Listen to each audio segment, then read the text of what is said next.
As the autumn holidays approach, we want a season that's festive without there being a nuisance in the neighborhood. From disputes over fallen trees and branches to holiday lights that are way too bright. Our next guest has tips to make sure your neighborhood stays as joyful as your celebrations. Let's welcome savvy lawyer and mom of two. We have Ramona Morgan. Hello, Ramona. Thanks for joining us. Hi, Desiree. It's great to be here. Great to have you on. Okay, so this marks for a great time to talk about neighbors because there are a lot of things that happen right now. And we've heard the saying, good fences make good neighbors. But why property lines and boundaries are such a big deal when it comes to neighbor relations? Could you talk about that a little bit?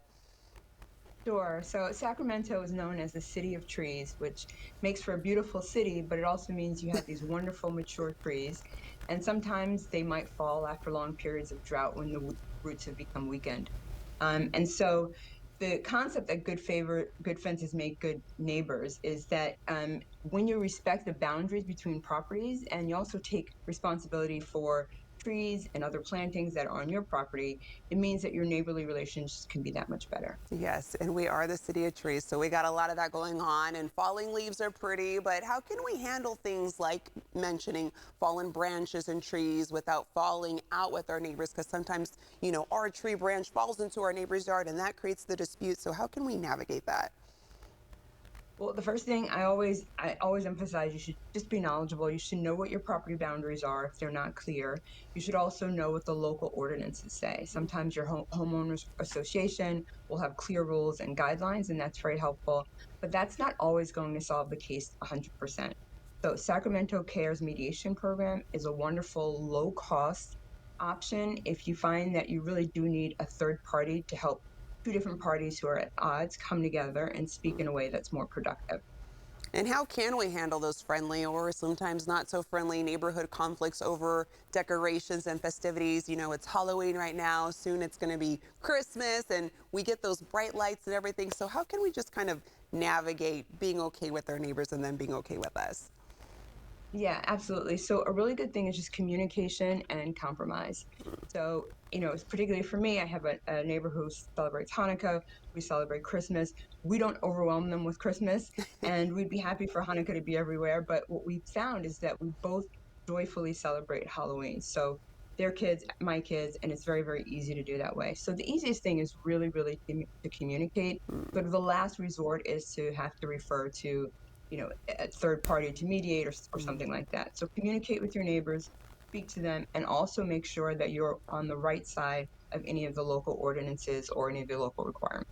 Yeah, it's important to have those conversations like you mentioned, rather than boiling under the surface and then not knowing that they're bothering Right. you. Just have those conversations to keep it open. Ramona, what are some practical Exactly. strategies for keeping the peace with neighbors? You've mentioned communication. Anything else we should consider? I really think it's good to be proactive. I think sometimes people fall into a trap of thinking, oh, if I talk to someone about this in advance, I'm asking them for permission, and I don't want to do that. But sometimes you can just come forward and say, I'm thinking about doing this. Or you can come forward and say, you know what, I've got this tree that's on your property, poking over to mine. It looks like it's getting a bit too big, and I'm worried about it. This is my concern. Lay it out, and that can make really fruitful ground for later discussions and Yeah. for making sure you don't have a nasty interaction. Yes, and especially too, that neighbor might not know that, oh, my tree is kind of going into their yard. So you pointing it out, you can alleviate anything going further. Any final tips for maintaining good neighbor relationships, Ramona? So I think the most important thing is to focus on the reason for the season. And in my view, it's just so you can joyfully celebrate as a community and in your home. And with that point of view, I think the law many times will support rational, Yeah. reasonable behavior. If you're acting in a reasonable way, many times the law will support whatever you've done, not whatever you've done, but a lot of what you've done.